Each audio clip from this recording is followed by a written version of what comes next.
We're going to go to starting. We're going to go to live wide.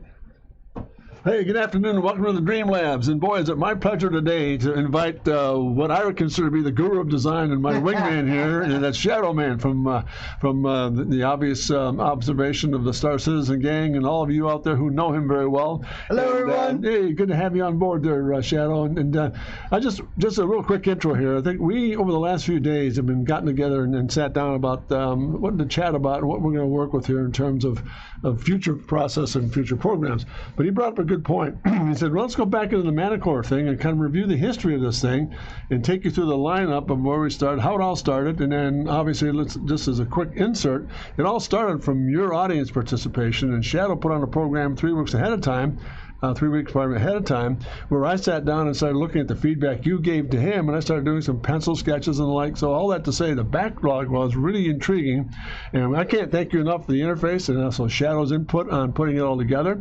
And I'm going to turn it over to him, and we'll go through some little process here in terms of how we started and how we got to where we are. Shadow, it's all yours. Yeah, really. I mean, so this came from my show, which we commissioned Doc to do the Manticore. We designed a ship, and we took like a bunch of different types of things that we all voted on. So it ended up being a medium-sized ship. It was of an attack variant. It was going to be multi-role. It was human but had alien characteristics, specifically Banu, which is one of the races in Star Citizen. And then a couple other minor things. So that's what I was supposed to do? Yeah. We got close. Oh, no, So I missed it.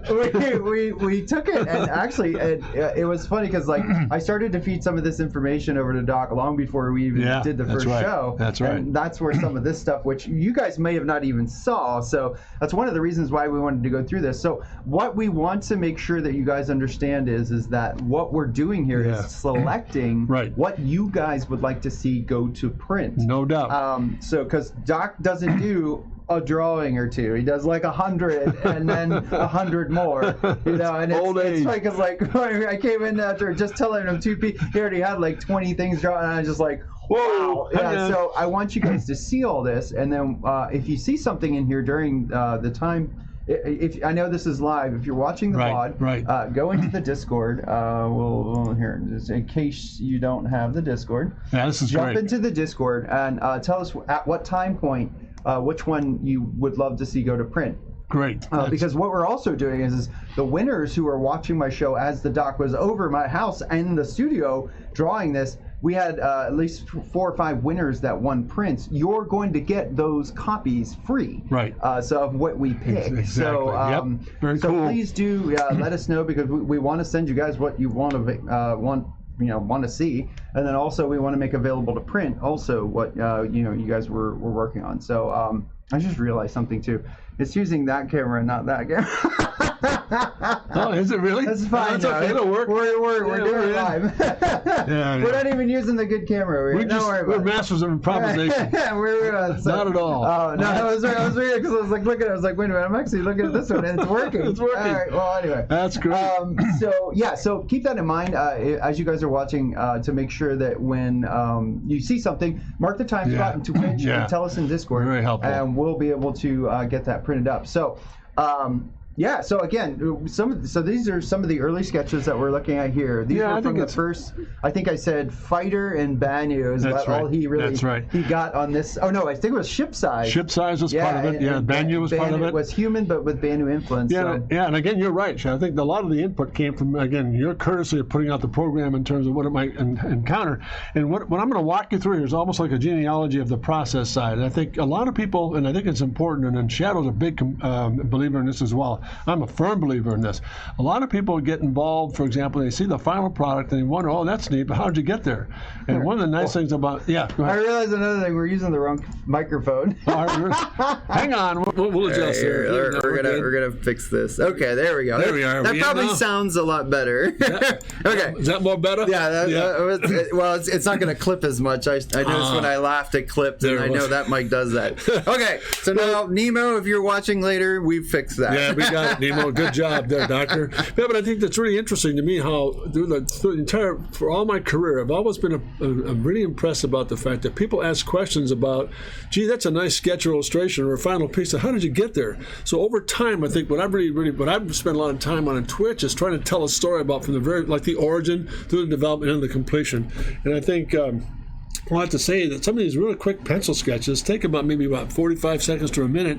But what I started to do take was you 45 well, seconds. yeah, but I mean, and any longer than that, you lose the idea. And I think when I started out with, I'll be very candid here and very transparent. I started out with this whole premise of actually far too complicated, far too complex. Looking at a plan view, for example, an elevation, very, very almost sinister, almost insect-like. And I don't think that had the same personality. This is looking down at, for example, the vehicle we're going to look at eventually as we come up with.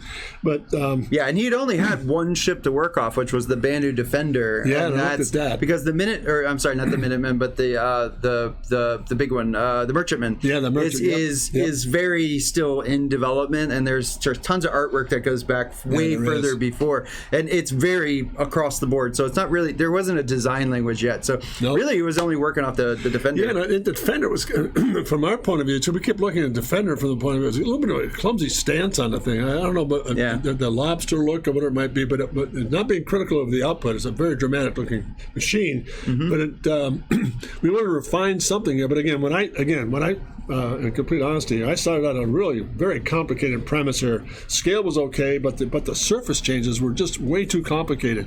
Then I went to an elevation, looked at it from that point of view. Then, funny as it is, this is going to sound odd, but this is an absolute truthful point. If you look at this bottom sketch, this little tiny sketch here, there's a boom coming off the back of the machine, and right away I thought, you know what, this right. And remember this? Yep, that birthed it. That birthed it, because right from that point right there, when I did a little thumbnail sketch, the first thing I thought of was, and again, this is going to sound odd, but it's an absolute fact. The first thing I thought was dragonfly. Yep. Now, we couldn't use a dragonfly because it already existed. But the principle behind that was this long tail, and then again, why? Because it had quadri-wings, it had 4-wing system. So there's the first sketch that started there. We'll get that out of the way.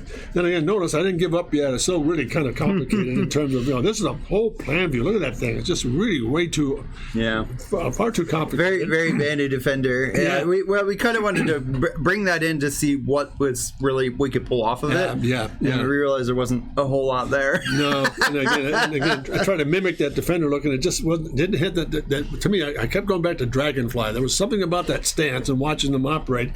Did a little research on it. So there's a second story we did here.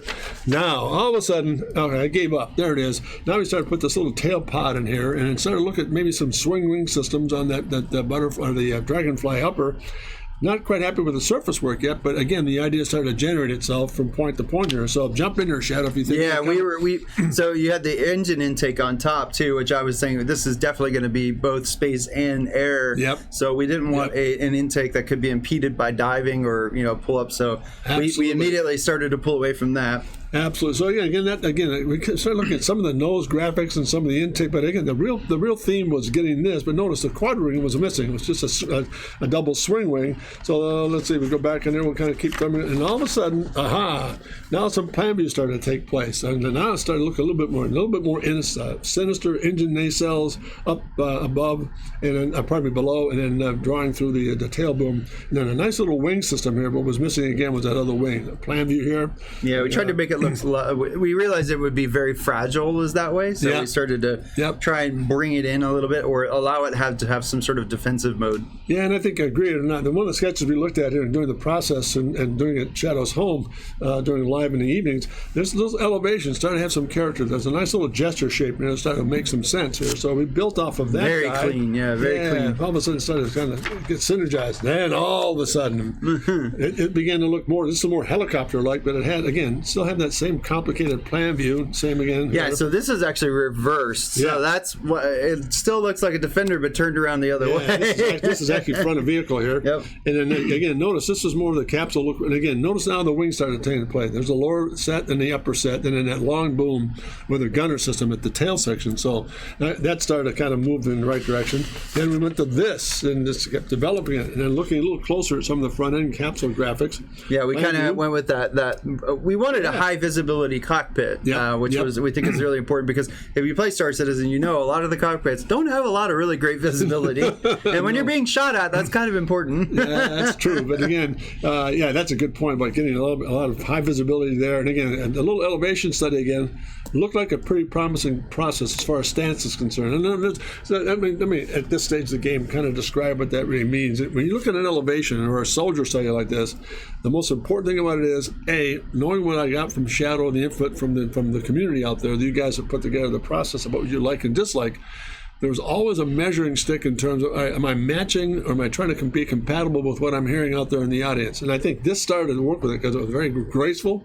At the same time, had that real stance to it. And it had the right kind of scale. Kind of put human scale on that. It would have been pretty well fitting. So let's move on here. Now, here we go. Yeah, this one really took the shape to a new level. We brought this very organic looking structure through the middle here, because we started to talk. This is when we brought in the fact that the ship was going to be a multi-role. Right. So we really left that very wide open. So what we tried to do was create a pod section or area that was replaceable. That made it very easy to leave everything else the same, but then also make it where it could be easily multi-role. So that's where this pod section kind of came in, and it really started to shine when we used that to be the connector for the rear turret, which we really liked. Yeah, no question. I think it's funny too. It's funny. This was done very early, almost I think the first week and a half. Yeah, it was right after I told you multi-role. Multi-role. We started because that was when we put in the last vote. And it's funny because hang on, later on in the show, you'll see why we came back to this as a part of like a dropship system. So it was really kind of a neat little advent, portending of things to come. Again, elevation study, a little bit more, it's a bit too copter-like. It wasn't sleek enough to get this fighter attack look to it. But again, let's move along. Aha! Now this is where we're starting to get really lethal. This is where it's starting to really take on some character. Now we got a low cockpit, high visibility. And we started looking at wing systems, for example. This was the forward set, and then underneath, you can see here, that's a little bit of a connector, but behind that was this quadrant, this four-wing system up on top. Yeah, that started to come out here. Yeah, and all of a sudden you start to see it there a little bit. But we also moved the intakes to the wings themselves to help generate some of the wing and lift at the same time. Very cool, and that's exactly what took place. So we started to shift it around a little bit. All right, now we had a pretty good premise. Right to this sketch for a moment here. We had a very good premise. Pardon, my fingers aren't working here. There it is. We had a good premise about what that might look like, but I wasn't happy with this. So let's turn it around and look at a front elevation and go right at it and start to look at some sort of a stance that looks pretty wicked and evil. Yeah. This looks much more fighter-like. Yeah. And I think Shadow was the first one he brought it up when I started bringing these sketches together at his house. We did these after that first presentation, I think. Yeah, it was almost that night. Yeah, it was that same night. And I think as a result of that first evening, we came out of that thing. The next day in the office, we got together and said, look, I'm going to start doing some really, really wicked attack systems based on what the input was from the show the other night. These started, go ahead. Yeah, no, what I was going to say is because of that wing system that we started to talk about, we left the turret with a 360-degree ability to attack forward and back or anywhere around. Yeah, exactly. And that was one of the more important things with the wings is we didn't want the wings to ever get in the way. Or if they did, it was so minimal, the guns can actually shoot past it. Absolutely. So, and I think it's a good point, too, Shaq. We took that same thing and really stretched it, got a little lower with it, so we can kind of, but again, let's go back. Here's some elevations, front elevations looking, and the spirit behind these sketches is single-minded and folding in one direction, and that is looking for an evil front presence. And there's the first pass, there's the second pass. I got even more evil. Now look at this stuff, man. This thing started, and then we put the engine out here, but I still think the inboard side was cool. Then we got some additionals on below. So that was actually something that the community brought up is, in Star Citizen, one of the worst things that happen is to have a wing or an engine shut off. Because then it's not only loss of like maneuverability, but it's loss of physical performance. So we love this look. It looks really cool, but this is way more logical for what you really want in this sort of a craft. Much more protective under attack, obviously. But again, notice we kept that pod. This thing in the elevation, in perspective, you'll see, really rises up and it clears the gun it's almost system. like a scorpion tail. It kind of hovers up over. Cool. That's where the Manticore idea came from, actually. Yes, and that's right. And I think the other thing about this stance here was, even though we brought the wings inboard, that there's something about that droop that was really kind of cool. Again, dragonfly. Came back to that same base. So there's a study there. Now here's another one. Again, look at the plan view on that thing. Yeah. It wicked, but again, now look at this. And that's where it started to take on some real presence. And again, with that, we moved the engines from there back inboard. Yeah. But the plan view was interesting. A little bit complicated in here, but some elements we kept. Yep. Yeah, we do. Yeah, because again, we didn't want to go back to that. You get a whole wing shot off, and it's like, I lost an engine, I lost maneuverability, I lost weapons. Yeah. So we tried to keep it very tight and modular, but also very ability to have really good atmospheric flight. Obviously, is important. So and you got to have wing surface to do that. So that's right. And I think again, all of a sudden this was when the momentum started to shift. No, I've got a pretty good idea where we're going with this guy. Now here it is. Now we took that same note. Let's go back to the sketch here. We took that little thumbnail here, and then again, notice the stance: lower wing, upper wing. And all of a sudden we went a little stronger with it. Here it is. Now there it is, in an elevation up front, really wicked. And again, there's the stance. We drew these second sets of intakes down here to actually give more protection from ground fire. It actually worked out really well. We absolutely needed that. Yeah, because the second intakes are more for secondary kind of function. Again, notice again, and being perfectly honest here and critical of myself. Again, going back, even though we had a pretty good footprint to start with, I kept going back to these very complicated plan views, and I thought, thank God Shadow had to look at it and said, you know what, it just doesn't need to be that busy. Thanks very much. I love you too. But he's right. I mean, it doesn't need to have that much magic to it. It just have a simple stance. We've got a good architecture to work with. Let's play that game. Now, here we are. Now, we went back. Now, this was the one. Yeah, this was the one that really brought it together. We talked about this on the show actually live. Yeah. We love that wider, flat look because, a lot of that folds out. Right. The wings here, the wings up there, they fold out. But it also leaves that back pod area for a lot of work, which is, you can see, this was early stage. It did get a bit longer. Right. But, like John Cruz says this all the time in CIG, when it comes to packaging, it's like sometimes things get bigger because you got to figure out where things fit. And it's very true. And, it was funny because we came across the same thing. And Doc working in automotive engineering for a million years. Yep. He knows this well than anybody. Man. So it's true. It's a matter of when we started to really put this together, you'll see how it grew a bit, but it also it kept that same profile. Yeah, I think a good part of this conversation too, if it's really worthwhile inserting that, is that the reason we went back to this dragonfly concept, and then this one started to hit because notice the drop wing. Mm-hmm. What I discovered in reading about what they do as far as flight dynamics. What amazed me about the fact that a dragonfly is they've got a forward-wing system that's controlled by vertical muscles that can control forward pitch and rearward pitch. And and it's fun if you watch them land. They turn on a dime. Yeah, they turn on a nickel. But the thing that's cool about them is if you watch when they land, the first thing they do is they go through a 3-stage detent. 1, 2, 3. When they do that, they're resting. So that's what caused this wing droop. Yep. So nothing here is in terms. I want to be very careful here to state this. From the conceptual side, we work on projects. It's not just as a whim. That looks cool. There's a method behind the madness. Yep. And I think one of the nice things about this whole process about the Manticore was to have that dragonfly as a source was a really neat inspiration about how do we get this thing to look like a real machine. Yeah. So there we are. And that is another thing that goes with a lot of this is this isn't something we're just doing for fun. We're actually thinking this through as a engineering concept, as a ship that would actually functionally work in this universe and maybe in our universe. You never know. Right.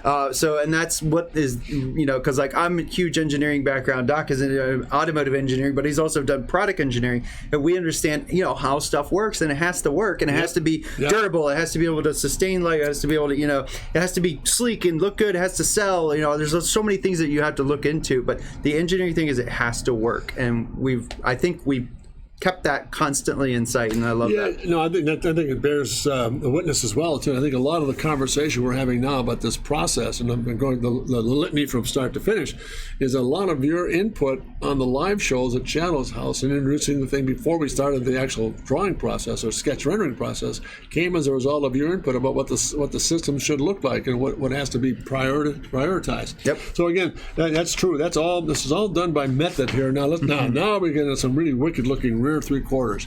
Yeah, this is where we really started to work on the engines because we wanted to make sure that, because we originally, actually on the first show that Doc was over, we had a centralized intake that was pulling to a single engine and outputs.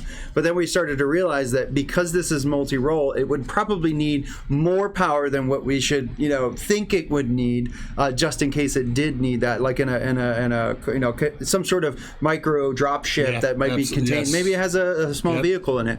So we kind of overthought the engines in that aspect. So that's where we were starting to design some of these. Yeah, and I think that's a good point too, Shad. I think the engine system was very paramount here. But again, what I lost in this sketch, and again being very transparent, was the fact that this tail gunner, or the actual tail it was section, too flat. Too flat. It had to lift that thing up. So and it didn't have the right scale.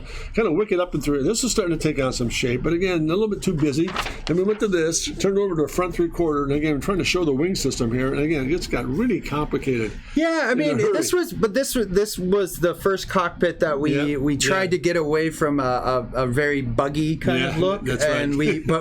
we kept the high visibility, the more flat front, which I think for overall visibility, especially when you're flying along a surface, you want to be able to see down in front of you. This is like this was the first issue. This was some of the Corvette conversions of the Stingrays. You couldn't see in front of you. You couldn't see down and below. Or like even some of the big big Cadillacs, you couldn't see what the heck you're going to run into. Right. That's so exactly right. you want to make sure that we're constantly keeping that in sight. Now the wings, we were also experimenting with the way they were folding, which was some of where this came from. That's so right. I think you're right. And a lot of high visibility. Had less of the insect look that you had in some of the earlier sketches. You're right, Shadow. Then we went from that sketch, then we went to another, a little smoother now. But we were talking about sleek, basically sleek, making it more sleek and high speed. But again, the packaging really started to come into a problem here. So we realized, no doubt. I mean, Again, like I was saying earlier, and any of these that you guys want printed, it doesn't matter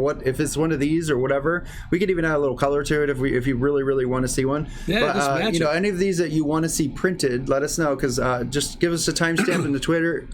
Just jump in Discord and we'll and give us a yell, and we'll be able to we'll be able to get them. But a lot of these is another thing to remember is we have other variants that we could be designing as well. So that's right. Absolutely correct. That as well. Yeah, but that'd be interesting. Now, look at this guy right here. How it all started. You come a long way, baby. And bang. No, it's still not. A little bit too much mass, and it didn't have the. One of the things I think that Shadow brought up to us that was really unique was it didn't have the right scale. It looked small. Yeah. So right away, we knew the packaging was going to be a problem there. Yeah. So now again, this next series, we went from that little study into some color concepts here. That was kind of an interesting attack vehicle there. Yeah, this was where we started to really want to use all the intake surface. And we realized that we could make that all basically a flattened, kind of somewhat triangular, rhombus-sized engine that would fit in there. And it actually works out really well. It really did. And I think also the real aspect, I think, we kept hammering home on, look at the drop in the wing system. So again, that same Dragonfly. Yep, and it allows, again, that rear turret to work the best it can. Yeah, so this is the first value study. Then we went, let's see what happens in color. That's kind of interesting. I don't know, so the full cockpit, high visibility. You guys really like the yellow. That's also where we started to mess around with this T-wing at the bottom. Yeah, and kind of Formula One-esque. Yeah, Formula One has the T-tray. It had a machine gun system to it as well. So So there we are. Large caliber cannon. There's a yellow study. Then there's the real one. There's the yellow right there. Then we leaned it out. That went back. So go ahead. No, we leaned it out and we went with the yellow, but but the funny part was it went back to this guy right here, which I thought was a real. Remember, we said, it didn't the right proportion. That was kind of a scaled down scale, and it just didn't have the romance. We tried it in color to see what it looked like. It didn't work. No, it just did not do it. Put that back in sequence. There it is. And okay, now we're over here. Now from that series, and we got really serious again. And the second night of the show, we came back and said, "Now let's go to full steam here." Yep. All of a sudden, look what happens. Now we're moving into some things here. Let me get this out of the way. Now we're moving some areas here. It's okay. Now we've got a premise to work with. We've got a Dragonfly process. We've got a quadro-ring system to work with. Now, let's start looking. These are really quick, rapid red pencil sketches based on, notice, some of the earlier 3/4 studies, not quite the same. The 3/4 rear started to take on that wing system, and that elevation started to look pretty healthy. Yeah. Not quite big enough yet, but again, the spirit changed. That was great. And these are not great sketches. These are, again, quick. We are also experimenting with the making the bringing some of the Banu kind of influence where they liked complex patterns and like gold and kind of metallic, very metallic looking patterns. So we started to kind of try and bring some of that into it. That's where it started. Again, a couple of those now. Now here we go. This is what's the fun part here. Let's get this guy's out of the way. There we go. What's really funny? Is that going to work all right? I don't know. Yeah, there you go. That's it. No, that's not going to work either. Yeah, we'll just get them out of the way. How's that? Yeah, cool. Now notice these are now again going back to the cockpit started to take on some interesting form. Mm-hmm. The wing system articulating. This is one approach. This is the same process with wings down. Yeah, wings up. one thing we wanted to do is try and eliminate the landing gear altogether. Yeah, it's essentially a piece that gets lugged along for the ride. The 95% of the time it's not used. Yeah. So we were starting to experiment with bringing the wings as being part of the landing gear, which is where that T-wing kind of also let it set on there. We realized it was a bit fragile, so we kind of worked this system in, which is an actual set of landing gear. Absolutely, yep, you got it. So, and then we actually made it where it stood just on two, kind of like a bird. Yeah. Which was kind of neat. It was still a little too fragile. So no question. But I think again, I think that was really what pleased me about this set of sketches was I finally got. It took a little while to get the rhythm set, but I finally got that tail section to kind of lift up and look much more like the actual dragon. Yeah, we didn't want it to be like intentionally sticking up. The way it just kind of blends, it blends up like that. Really is what we wanted. Yeah, it changes the gesture too, and it looks evil. Mm-hmm. Not evil, but there's another one. Angry. Yeah, there you go. There's a rear 3/4 piece. Again, notice that lifts, but it also obliterates that far side wing. So again, it's pretty complicated. There it is there. And I think there's another piece underneath that does the same thing. Very complicated. There you are. Okay. This is something, thank you. This is, again, looking at maybe getting, the wings inboard a little bit, and then the wide process, and again, getting that. Notice it's still pretty flat, so I was going back and forth. Yeah, we were also trying to keep in mind packaging, too. Because there's still a lot back here we wanted to be able to be versatile with. Absolutely. So that was part of it all. Thank you, sir. What a beast with a big GAU 9000. Yeah, we left a room for the big cannon on the front. And there's a better view of it, actually. There it is, right there. Yay. Because they say build a ship around a gun. That's the best way to do it. So, but because we wanted that. Actually, that gun is also multifunction. So in a recon role, it's not a gun. It's actually maybe a high-powered camera or some sort of targeting system. So multi-purpose. We left that center piece to be something special. Very much multi. And again, this had a pretty evil presence about it. I think we're starting to get now to a fighter process. Yeah, this is where we brought back in the lower intakes along with the combined intakes. We really started to tuck the wings away a little bit better. We got the gun system in there better. Yeah, I mean, this is really where it really started. I think this was after the second show. Absolutely, turned the going corner. Into the third. And started to turn the corner there. So we built off of that guy, and then we moved into this.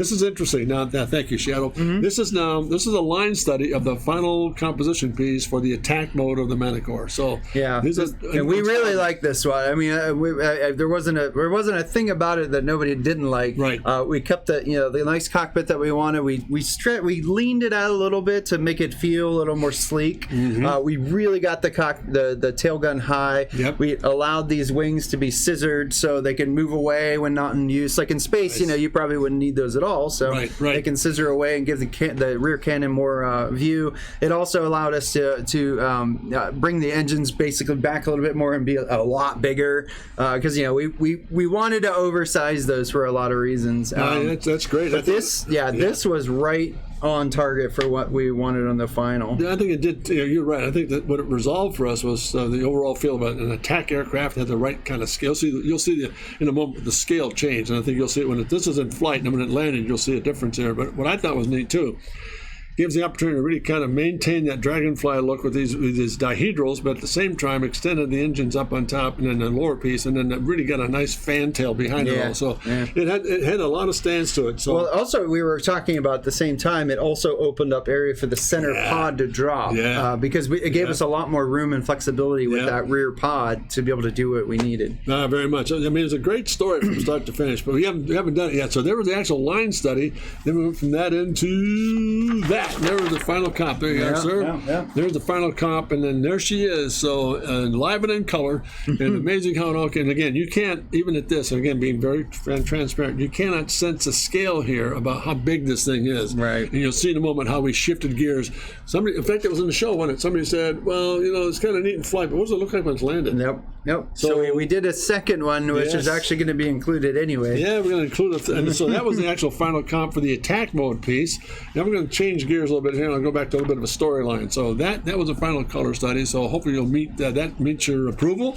There it is there. And now back to, and now this is some, because of the request we got on the landed variation, I went back in and did some little rough studies on what does it look like when it's in a rested position, put a little bit of environment behind it, and elevation. And the big thing was we added the standard size of scale, so which was because in that previous picture it looks very small, and if you look at the size of the cockpit, you think, oh, well, that's a small window. Well, really, it's a massive window. Well, look at it here, but again, look at it here.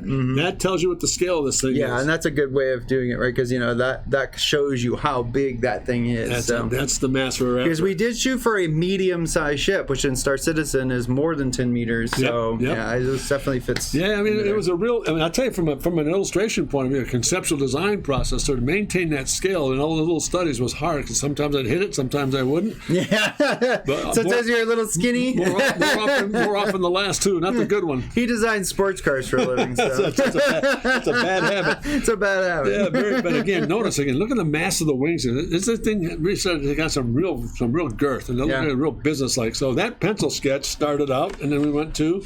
This is a line study for a little bit. This is a line study for the final comp. You can't see it's probably a light pencil here, but again, we put a little bit of environment in behind it all, and again, still maintained the scale. And you can see we also flattened it out quite a bit here. And again, we're using the landing, the wings as part of the landing, or stability of the landing gear. Exactly correct. Which I thought was a great idea because it's a reuse of materials that's already there instead of adding something just for a minor not minor task, but a task that's only used while it's sitting there doing nothing. Yeah, very practical and very functional. With that landing tee and then those upward wing supports that support the guy. So here's the line study, and all of a sudden, bam-o, there it is. Yeah. There's the final study.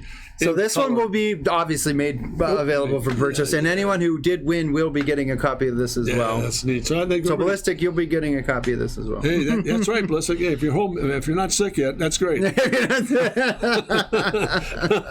Probably sick and tired of looking at this. But anyway, again, notice again, what I really thought was neat about this, but I finally resolved the fact that we kept that character up, that the dihedrals are still there, and then again, the scale this really showed us what the scale was all about. Yeah, and adding some of the background really helps it kind of bring together, where it would sit, what it would be doing, and some sort of role that it would fill. We also brought in some of the more Banu characteristics with some of the metals that they would typically use. And again, this would be the human kind of the UEE version, I guess you could say. That would be a Banu influenced one with maybe flown by the Banu merchants what might look not so much different as in shape, but as in colors and uses of metal. I think it really kind of, and I also want to say this too. Thanks to you all out there in the audience about the fact that it was nice to see the attack mode piece, but what does this thing look like in a rest position?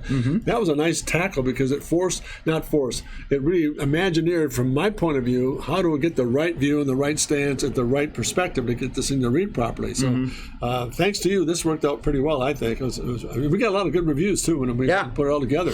Yeah, it came out really nice. So there we are there, and then all of a sudden, and it doesn't stop there. And then someone else, some wise guy, and said, "Well, it'd be nice to have a drop ship." And thanks a lot.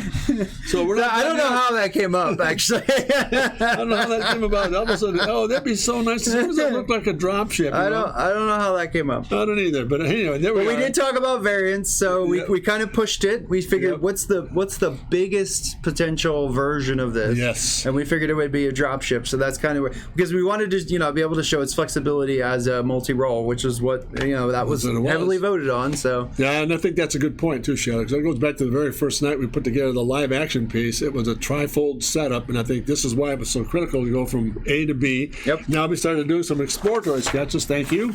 Into C. There's a little pencil sketch here about what if it looks like this and this and this.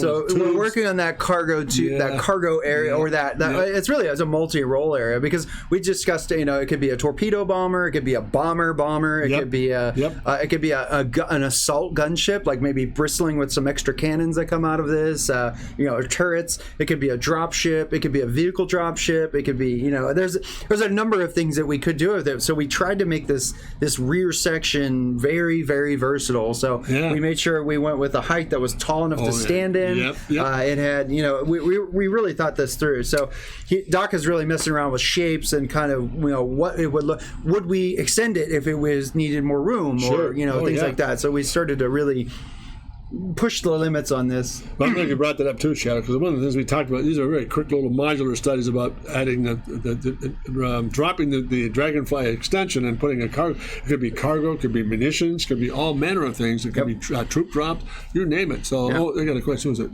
Brad? Or is it? No. Is it? No. I don't think Doc can make something that looks classy executive and you can also nuke the crap out of you. that is very there true. You go. So, but again, the Shadow's right. Going back into some very quick, what does it look like, for example, we kept some of the primary piece and added some of the, now we went from that into this. Now it started to make some sense. There you go. Yeah. Thank you, sir. Now, so go back to elevation studies, kicking the character, and again, adding these units behind it. This thing, and again, adding scale. I think all of a sudden, these this was a really good depiction of what could happen. And what was really neat about some of the stuff that we worked with the articulating wings is, as something gets longer, you need the rear surface area in atmosphere to be able to control it. So we kept that in mind with allowing those wings to sweep back further, which gives you articulating surfaces to be able to guide through atmospheric flight.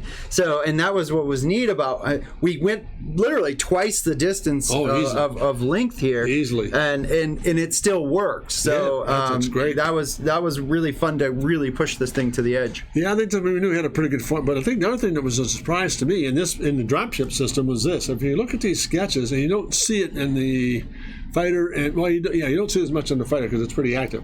But notice, look at the sweep line here, and it's follows the same footprint. Look at that sweep comes in and drops. Comes in and drops. Comes in. It's almost elegant in terms of it's kind of neat. It's ugly. It's got a vicious ugliness to it, but also an elegance to it as well. And then we put it out there to the stream gang. We had them above the basic body form. We had it integrated again, pushing it into. Oh it. yeah, that's right. That. Yeah, but they kept it nice and streamlined. Keeping it in line. Yeah, because we had a number of different designs. One that sat up higher, pushed the turret higher. One that was more integrated. One that was tall. And then we really liked this kind of feel because it kept that nice and smooth. Yeah, nice and great. Smooth. So there's the pencil sketch, and then we went, now we started moving into some variations here. Yeah, this is where we got really big. Yeah, this is the part. This is probably the view that would show this whole process off best. I didn't want to go front three-quarter because again, you'd miss all the cargo areas here. But again, engine systems and extending that boom system and widening it out for some storage, adding some tail pieces just in case. So there's a little quick pencil sketch of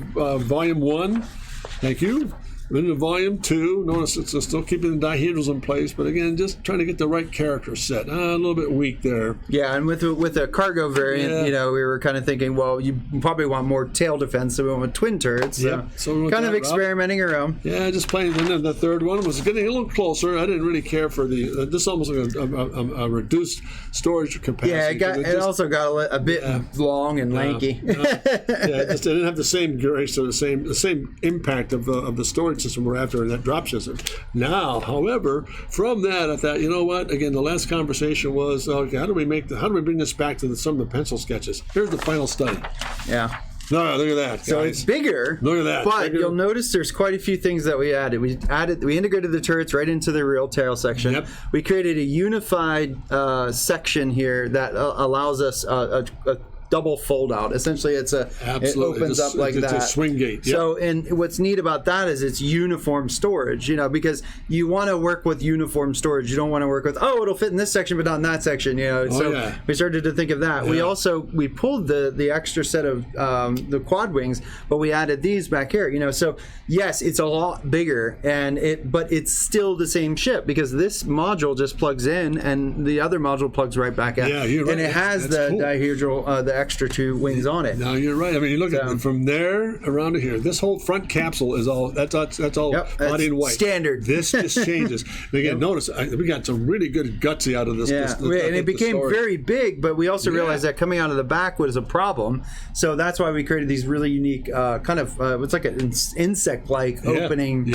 So, but it's also right off of one of the ships in Star Citizen, so it wasn't very far-fetched. So. No. And again, look at the elevation. The elevation really tells a story. I mean, that looks like a cargo carrier. Yeah, and you know what was neat about this too is that the wings offered protection as well, and you know there were some things that we were really thinking about there. Plus the twin turrets, you know, which sat up a lot higher, can give better ground fire and air cover. Absolutely.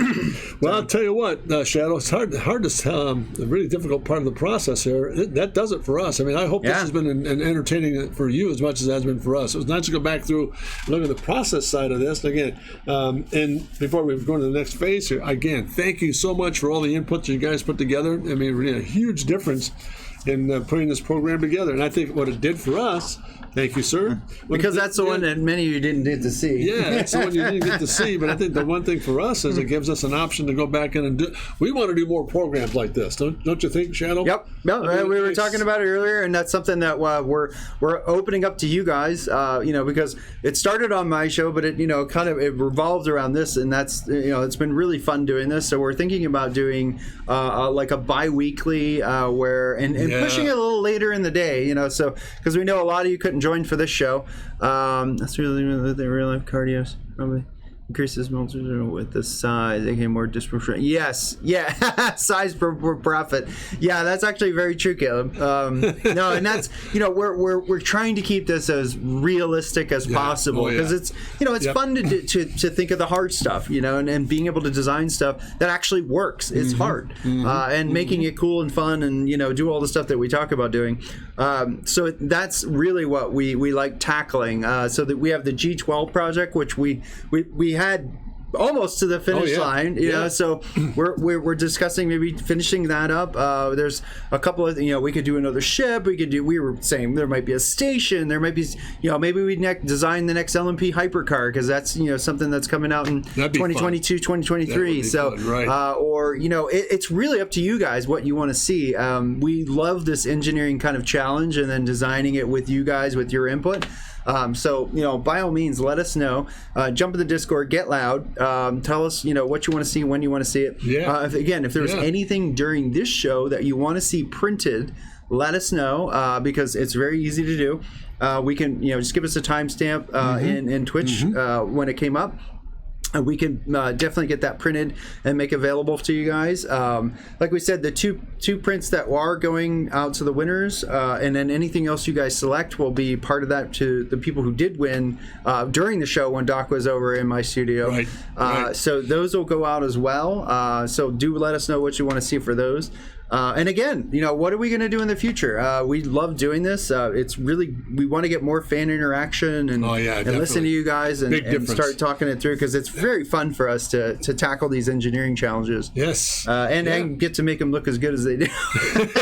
Well, I think it's a good point of reference too. I think one of the things we did, and I go back to that G12 process. Now I've got some final sketch renderings of the G12, but maybe we go back in, Shadow, and look at that thing and say, okay, let's do a nice series of final sets like this for publication in terms of what, because again, that turned out. Yeah, we had a lot of really good. I mean, and it changed dramatically. It did. It really a number of times, and it was all through these big jumps and advancements of just thinking of, well, what if this, and then we could do that, and then it just took off this whole new direction, and it was really fun because normally, especially in car development, you don't get to do that. No, you don't. You don't get, and then and a lot of times it's stifled because of that, which is really bad because the next innovation might have been the next thing that really made it different. So I think the thing that struck me about that G12, when we finally got the final resolve on it, was interesting. I always had a really, from a design point of view, working with Shadow on it, we got some neat nose graphics and cockpit size were good, the intakes were good, the wheel stance was right, but that plan view system, trying to resolve that rear quarter to get much more guttural and more intake look or a floater piece, that was a real tackle. But I think the last one we did, we finally moved the intake off the upper shoulder and put it on the body side, and didn't blister it, but it just became part of the process, and it just cleaned the whole thing up. So maybe I'll bring that back up on Thursday. We can look at it. That'd be cool.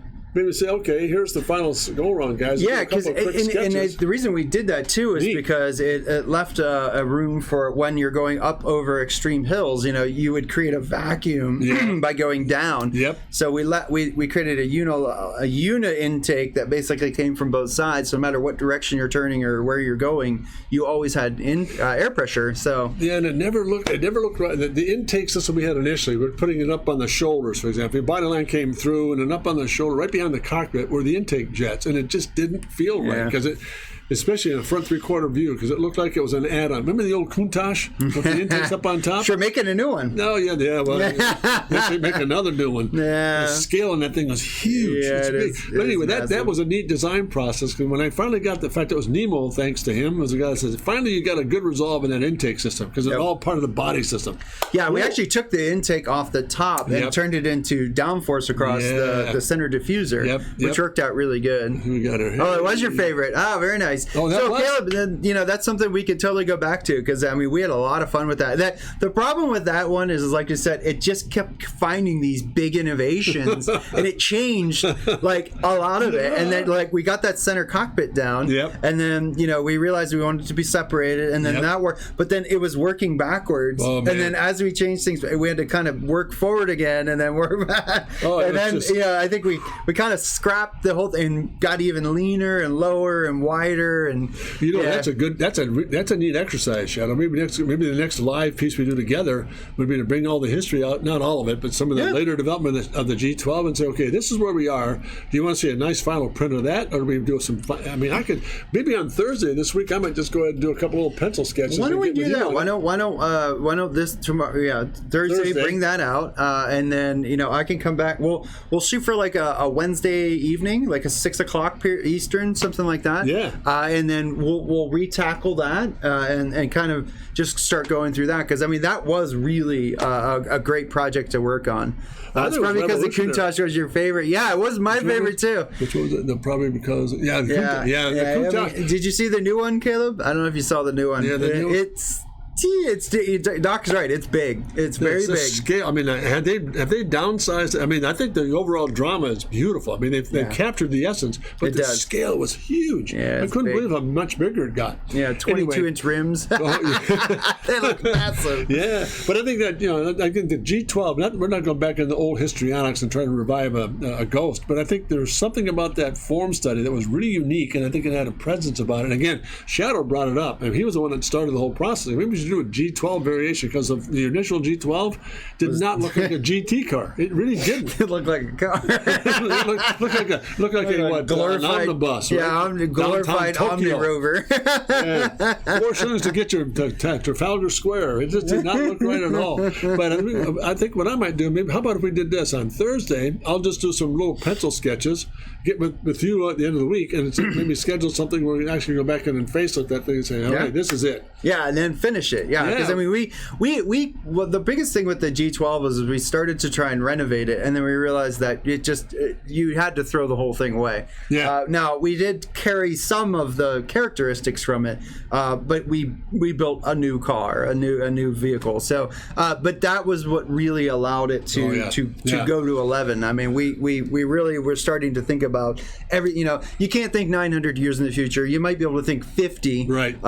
So let's take 50 and go beyond, and really started to push those envelopes, and it really became fun because this is something that we could totally do. Absolutely. And it's very realistic. It's Star Trek. It's not Star Wars. It's like everything is in Star Trek is believable. So we went for that route, and I think it was really fun. Yeah, I think that, and a good aspect of that too. I think from the final front three-quarter studies on that G12 look good, but since that point on, that was about maybe 4 months. It was a while ago.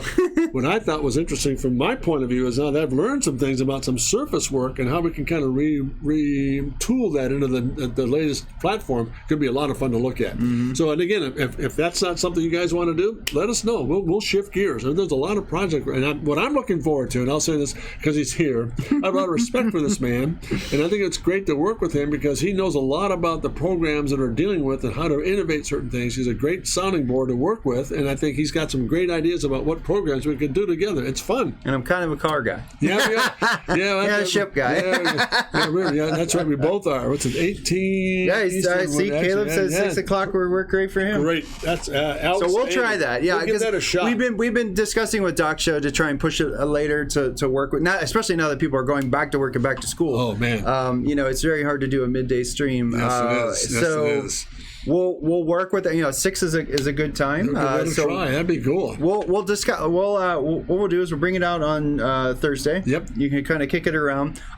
Get in touch in the Discord. Let us know. In fact, I'll put up a poll in the Discord to let you guys be able to vote on times and days. Maybe. Please do. That could be a lot more helpful. And then.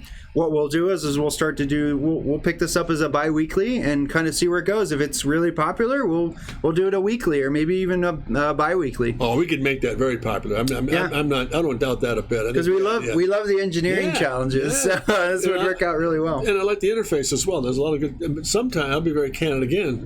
Going one-on-one on Tuesday, Thursdays, it's nice to be able to do certain things, but there's far more value in getting input from guys like Shadow and Caleb, yourself, and other people who are chatting in. Makes a huge difference in putting formats together. So that I really thank you for taking the time, Caleb. That's great. Yeah, great to see you guys. Okay, so we'll wrap this up. Like I said, get in the Discord, make a lot of noise, tell us what you want to see. We know a lot of you guys are obviously couldn't make the show today, and that's fine. We get it. People are back to school. People are back to work. We get it. So what we'll do is I'll make sure I get a poll in there for times and days, which work great for you guys. Great. Doc is going to rediscover the G12, kind of pick it up and do some sketches. That's cool. We'll pick a time. And again, anything you've seen throughout this show that you would love to see go to print, do let us know. Let us know in Discord. Go ahead and put it, the Twitch timestamp so we know which one you're talking about. And we'll get that to print and make it available to you. And again, if you won the drawings, then by all means let us know which one you see, because you're going to get those for free. Absolutely, no doubt. Really, look at that last one from Caleb. How about that? Yeah. No, it is great. We love doing this. I'm starting to free up some more time, which is really good. And if we set a schedule, then it's even better, because then I can just put it on my schedule and nobody plays over. You can't violate it. You can't violate it. Well, listen, before we sign off, let me just say this too. I want to thank this gentleman here to my left. This guy has been an absolute inspiration. I enjoy working with him. It's been a lot of fun, and what he's done for me is I could not repay the debt. I mean, I really respect this man's input, and it's been fun to work with him. You should see the Alfa Romeo he put on my wall. I did. We'll have to show that sometime. I did an Alfa Romeo. That was a gorgeous one. Oh yeah, the GT50. Oh yeah, the GT. That's cool. That was fun stuff, guys. No, we really do appreciate it. If there's any, like I say, obviously join the Discord. Yes. Get in there, make a lot of noise. Let us know what you want to see. We really do appreciate you guys showing up. We hope to hear a lot on the VOD as well. If you see anything you like I said, just let us know, and let us know in direction. We're gonna keep plowing forward and going off your input. It's always a pleasure to work with this guy, and we're looking forward to doing this to see you guys. Yeah, that's right, Caleb. A friend of Doc's, a friend of mine. You got it. You want to sign him off? Yeah. How you's doing? That's the Jersey side of it. Hey, I just want to tell you again, it's always great to be a part of the process here. You know full well, my heart is really bound into one certain thing. I'll never forget to remember and dare to be great, because you are. Because you are. Guys. Have a good one. Take care, all. Thank you so much.